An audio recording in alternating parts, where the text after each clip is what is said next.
পয়লা মাঘ যেমন আমাদের বারলক্ষ্মী পুজো হয়, তার সঙ্গে কিন্তু আমাদের গ্রামেতে একটা বিশেষ মেলাও হয়। আর এই মেলার প্রধান বিশেষত্ব হলো এই মাটির কিউট কিউট হাঁড়ি কড়াগুলো।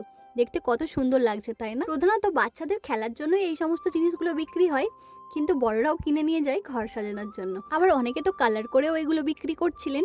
এত ছোট কড়া, হাঁড়ি সবকিছু দেখে তো আমার এত ভালো লাগছিল যে কি বলবো। মেলাটা কিন্তু আমাদের বাড়ির একদমই সামনে হচ্ছিল, কিন্তু মেলায় ভিড় হবে এই ভেবে আমি কিন্তু মেলায় যাইনি। আমার বড়ি গিয়েছিল মেলায়, আর ওই কিন্তু ভিডিওগুলো করে নিয়ে এসেছিল, আর আমি বাড়িতে বসে ভয়েস ওভার দিচ্ছি। মেলাটা প্রধানত এই লক্ষ্মী পুজোকে কেন্দ্র করেই হয়, একদিনের জন্যই। বেশ কদিন ধরেই সবাই এই মেলাটা নিয়ে আলোচনা করছিল, এই ছোট ছোট হাঁড়ি কড়া নাকি বিক্রি হয়। আমি যেহেতু কোনোদিনও দেখিনি, তাই দিদিকে আনতে দিয়েছিলাম আমার বোনের জন্য। আর দিদি কিন্তু মেলায় ঘুরে ঘুরে এই ছোট ছোট জিনিসগুলো কিনে নিয়ে এসেছে। আর সত্যি হাতে করে নিয়ে দেখছি এগুলো কতটা সুন্দর। একটা তাওয়া, ছোট্ট একটা কড়া, তার সঙ্গে একটা মাটির উনুনও আছে। আর দেখো, এটা হলো ভাতের হাঁড়ি, আর ভাতের হাঁড়ির ঢাকনাটাও কিন্তু ওর সঙ্গে দিয়ে দিয়েছে। আর ছোট্ট মাটির কলসিটা দেখো কত সুন্দর লাগছে, তার সঙ্গে ছিল একটা বালতি আর খুন্তি।